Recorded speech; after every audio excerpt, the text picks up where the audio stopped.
Our first speaker are Professor MacLeod. MacLeod from Stockholms University, speaking about the planetary boundaries, or to be honest, the planetary challenges when it comes to chemicals. He especially addresses, of course, the novel entities that was assessed in 2022 and published in 2023. But chemicals and the reaction of using chemicals are also affecting many other planetary boundaries, and that you will see in his presentation starting the future day. Thank you very much for this introduction. How many people before just 5 seconds ago have heard about the planetary boundaries? Okay, it's about half. So I will talk a little bit about the background, and then I will, as promised, talk specifically about the planetary boundary for novel entities, which I've been working on also since about 2009 and thinking about. I come from the Department of Environmental Science at Stockholm University, just down the road, but I'm going to start the story even before I moved to Stockholm when I was still living in Switzerland. We just heard about this 2009 paper, which was published in Nature by Johan Rockström and his colleagues from the Stockholm Resilience Center, which is also a research institute affiliated with Stockholm University.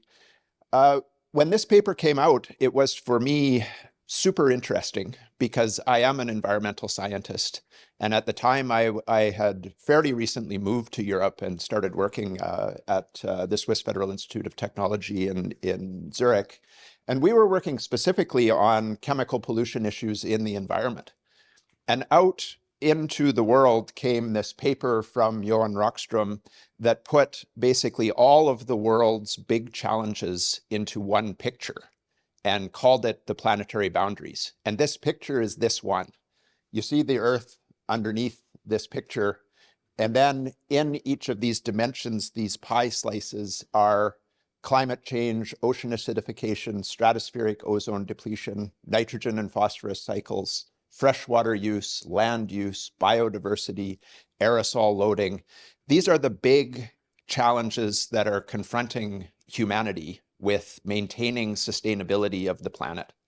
And then there is chemical pollution. And I was really happy to see chemical pollution included here as one of these global challenges, because in my background, I had worked with global pollutants quite a lot, work on the Stockholm Convention on polychlorinated biphenyls and on persistent organic pollutants, and especially at understanding these at the global scale using measurements and modeling. So I was very happy to see chemical pollution here. And then at the same time, I was disappointed because you see underneath chemical pollution, it says not yet quantified. And the thing about the planetary boundaries that I think makes it really useful as an intellectual construct is that they are boundaries. And in each of these dimensions, Johan Rockström and his team, they challenged scientists to set quantitative boundaries for things like, for climate change, carbon dioxide concentrations and methane concentrations in the atmosphere that should not be transgressed in order to keep the Earth in a stable Holocene-like state. So this framework is really powerful as long as you can define these boundaries. And so although chemical pollution was included here, that it didn't have a quantitative boundary or any set boundary was, for me, a bit disappointing, because you still can't really communicate very effectively about this. You can say, well, chemical pollution is a global problem, but we don't know how big of a problem. So we, in my old working group in Zurich, we discussed this paper quite a lot over lunch and at different times. And already there, we came as environmental chemists. We took a sort of chemistry approach to this, or a chemistry view of this. And we already recognized that 5 of these 9 planetary boundaries are actually governed by chemical agents. Climate change is carbon dioxide. Ocean acidification is again carbon dioxide. Stratospheric ozone depletion is these halocarbons, which get into the stratosphere and cause ozone depletion around the poles. Nitrogen and phosphorus cycles are man-made perturbances of natural biogeochemical cycles. And then there's chemical pollution. So given that that 5 of these 9 are directly mitigated by chemical pollution, we got to thinking that maybe we can define a more workable definition of the chemical pollution boundary. And by then I had moved to Stockholm University, and I got a few other people interested in this, and I found other people interested in this in my new department at the Department of Environmental Science. And actually, we got a little seed money from the department to do work with Lynn Persson of the Stockholm Environment Institute. And she started to coordinate just brainstorming meetings among our working group. And we gave ourselves the mission to provide a workable definition of this chemical pollution boundary so that we could draw a boundary in this picture and make the whole framework more powerful for chemical pollution. So out of this working group, which involved lots of us at Stockholm University, we came to the conclusion that we should really be worried about chemical pollution that poses what we called, or what we defined as, a planetary boundary threat. And these threats are chemicals that can disrupt the Earth system and where we cannot easily uncross that or undo that damage, that disruptive damage, once it's happened. And this is, if you think about it, this is what climate change is. When we cause climate change, the new climate system will be what it is, and we won't be able to go back. And the halocarbon depletion of stratospheric ozone is kind of the same. We realized this problem, we did something to stop it, but we still have ozone holes decades later over both poles, actually, but mostly over the South Pole. So we should be really worried about unknown planetary boundary threats. This would mean the use of chemicals in a way that we could cause an Earth disruption, or a disruption of the Earth system, that's not easy to transgress, because we hope humanity is intelligent enough that if we know about a planetary boundary threat, we won't trigger it and cause it. And you can argue about this when you think about especially the climate change boundary, that we know about this, but we're triggering it anyway. But we, at least in terms of chemical pollution, we thought we should be smarter than this and be able to avoid these known planetary boundary threats. So we came up with a list of chemicals, of properties of chemicals that would make them unknown planetary boundary effect, or unknown planetary boundary effect, or unknown planetary boundary threats, sorry. The first is that you have to have a chemical that causes a disruption to the Earth system process. We're calling these unknown, so let's just assume that we don't know this, that we can be releasing chemicals into the environment, they can be damaging the environment or human health in a way that we're not aware of. And we have to accept this, that we're sometimes ignorant about the effects of chemicals that we put out into the environment. The second is that this effect isn't discovered until it will become a problem at the planetary scale. And then the third is that we can't reverse it. And with these three conditions, actually, we could set up a little system for doing hazard assessments of chemicals to be planetary boundary threats. And we published this work in a couple of papers in Environmental Science and Technology in 2013 and in 2014, where we defined this system for screening chemical contaminants for potential to be threats to the whole functioning of the Earth ecosystem. And we were happy because a year later in 2015, a lot of our ideas were picked up by Johan Rockström's original group. And this is a picture of a refined version of the planetary boundary chart that we saw at the beginning. Now from this paper by Will Steffen, as the lead author, where now chemical pollution is gone, but it's replaced with this novel entities pie chart. And in the discussion section of this paper, they talk a lot about our work on identifying how chemical pollution could be a planetary boundary threat. And they expanded this definition even to include things that might be material contaminants, like now we see lots of talk about nano and microplastics. Nanomaterials were still something that was being talked about. These novel entities could also be biological in origin, novel biological agents that humanity produces. So this was a step forward. in the meantime, I kept thinking about this. And in those environmental science and technology papers I showed earlier, the properties of pollution that would make it a planetary boundary threat are, among them are global exposure and poor reversibility of the pollution. And I got quite interested in plastic pollution in the last few years. And we published, and eventually together with some co-authors, we published this paper in Science, identifying plastic pollution as a global threat within this planetary boundary framework, and also in some ways even outside of that planetary boundary framework. Because plastic pollution, we know, is globally distributed. It's poorly reversible, not only because it's persistent, but also because we are addicted to plastic in the same way we're addicted to carbon dioxide emissions. So it won't be reversible if we identify unacceptable consequences of this plastic pollution.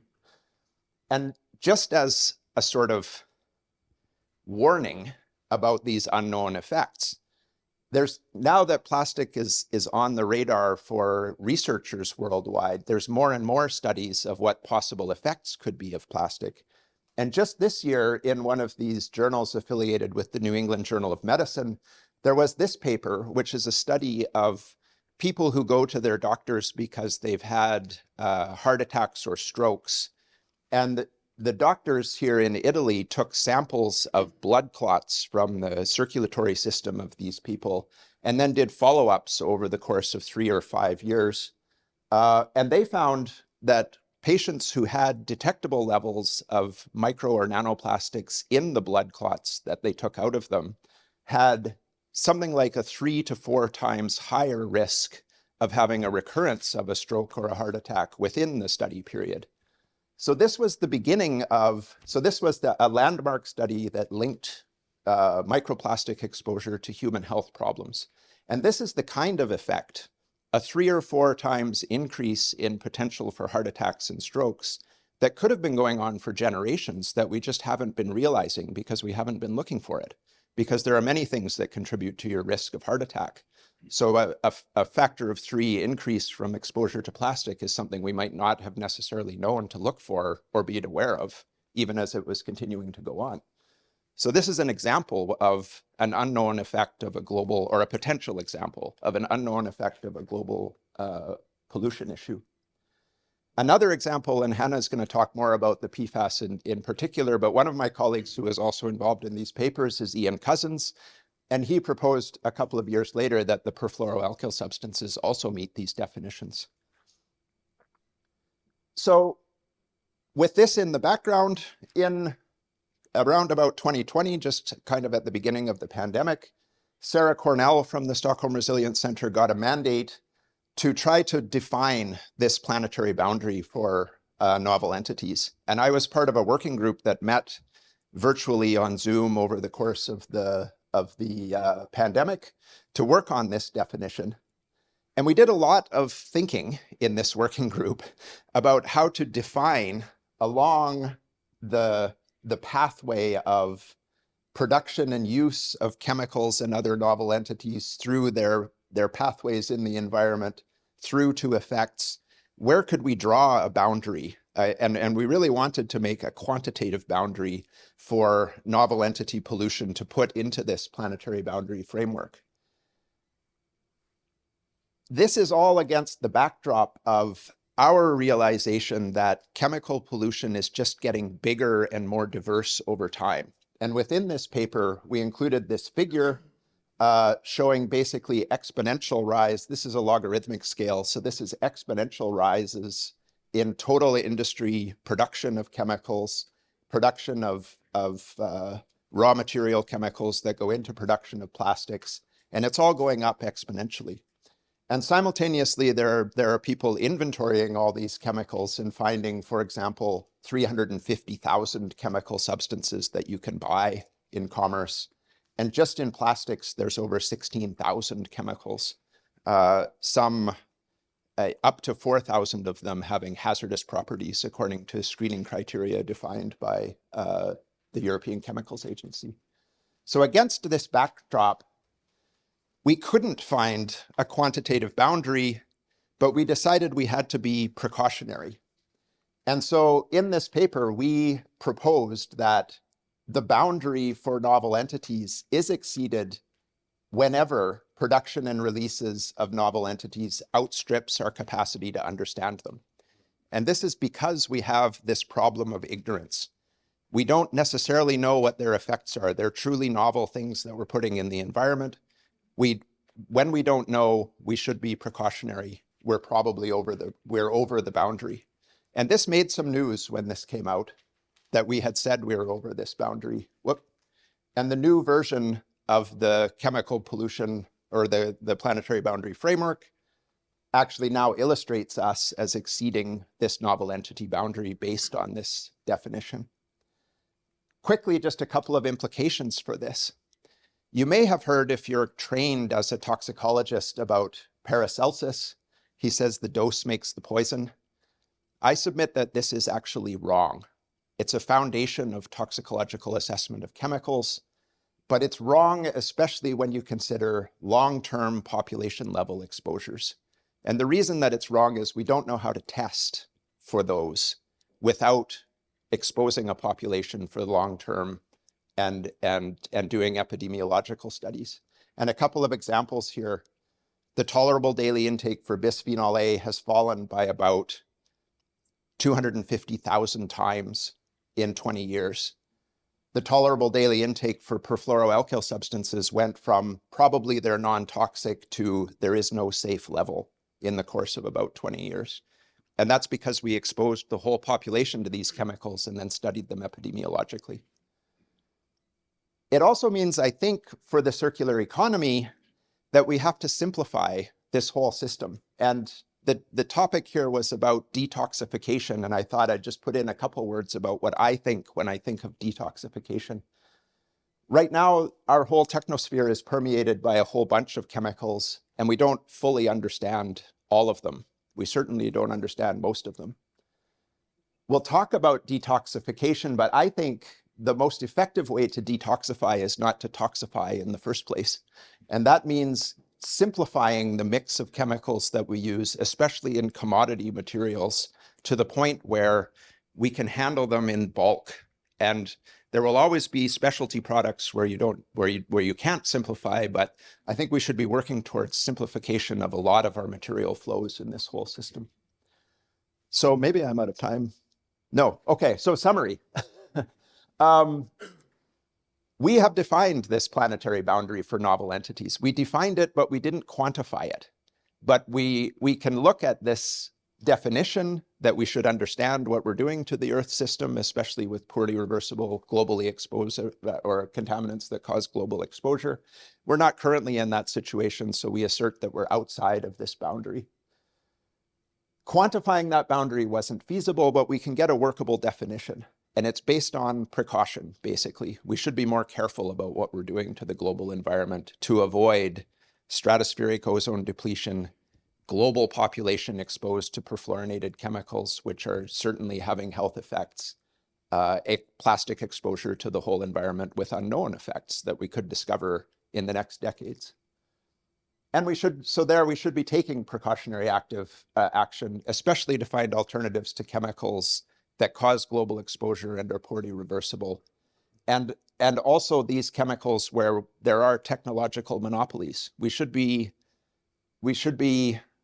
skeptical about any chemical or any novel entity that's fulfilling a function that's critical to our society where there are no options. And this is the example for plastics and for carbon dioxide, for fossil fuel use.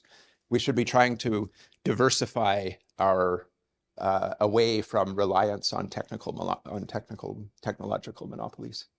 And then finally, simplify this mix of chemicals, starting right at the production side.